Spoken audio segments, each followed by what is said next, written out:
Con Federico Simeoni, consigliere provinciale di Patria e Furlane a Udine. Simeone, allora finalmente si apre questo benedetto snodo di Pasian di Prato, però sicuramente è un passo avanti, ma non è risolutivo, soprattutto per la situazione di Campoformido e ancora di peggio per Santa Caterina, che ormai si troverà sommersa dal traffico, che non avrà più una barriera di limitazione che comunque la ferrovia costituiva. Adesso si tratta di spingere nei confronti della regione affinché questa benedetta tangenziale sud veda finalmente la luce, altrimenti Campoformido e Santa Caterina rischiano veramente di soffocare nel grigio dello smog.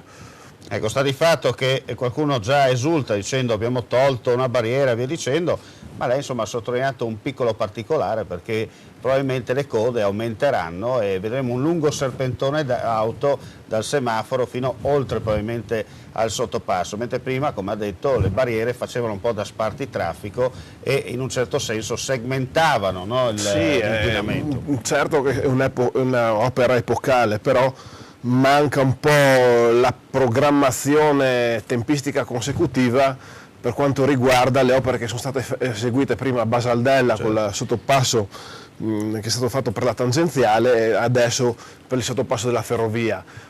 L'insieme di queste due opere effettivamente rischia veramente di uccidere definitivamente Pasian di Prato e Santa Caterina. Quindi, e in tempi come questi in questo momento la regione bisogna che faccia uno sforzo enorme, bisogna che si ricordi che esiste anche il Friuli, non soltanto Trieste, che qualche soldo da spendere qui, ma anche soprattutto in maniera celere, va speso. Insomma, voi continuerete la vostra battaglia per cercare di dare una smossa per quanto riguarda questa infrastruttura? Assolutamente, ripeto, non esiste solo Trieste, esiste il Friuli ha bisogno di infrastrutture, ci siamo anche noi che abbiamo necessità di vivere e vivere in maniera dignitosa. Insomma, chi vive sperando, e finiamo qua. Grazie a Federico Simeoni per la sua partecipazione, grazie a voi gentili